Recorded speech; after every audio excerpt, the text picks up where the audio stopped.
you brought up the eyes open, both eyes open, and that reminds me a little bit of David Schnarch's work and eyes open sex.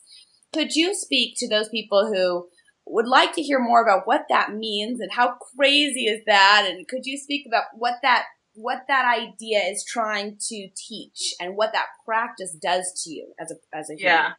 Well, David and I, we've had a couple of conversations because he kind of stops before the spiritual piece. Yeah. And I'm always like pushing way beyond that. Great. I'd love to hear your thoughts. Yeah.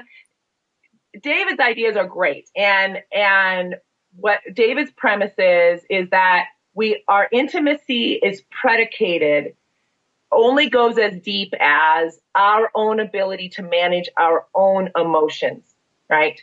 And he uses the term differentiation. Is that right? Right. Okay. Individuation, differentiation. So I have to tolerate that you might not reflect back to me what I want to be reflected back to me when we are intimate. And there's risk in our relationship. And so the idea is that I'll only love so far as my risk allows me. And when I get to the point where I think your death, say, will demolish me, I will stop loving any deeper. So I have to know my strength and my ability to survive risk in order to love deeper. And this came out of his work with people that were in their 60s and 70s. And he saw that they were loving more deeply than people that were in their 20s and 30s.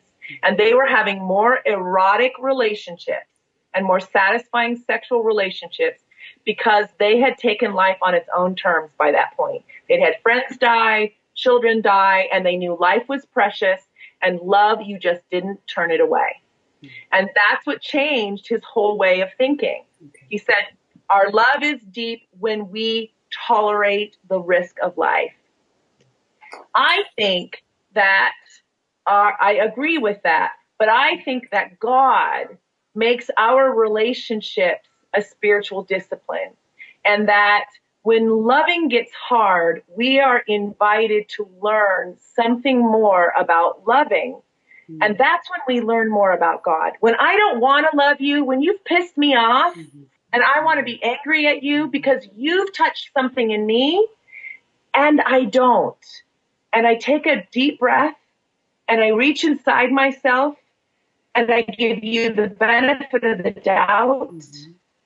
And I ask a question instead of react. I'm learning something more about love, and I'm helping our relationship. And that is a spiritual discipline. That is when I'm growing in my faith. That is the spiritual side of love. And that is what I think marriage is about. So when I show up in the bedroom and the lights aren't off, and the eyes are open, and I let you see me. Yes. Not just my body, yes. but see in my soul. Yes. See my fear of you rejecting me. Yes. Of you seeing I'm not perfect. Mm-hmm. And letting you still love me. Mm-hmm.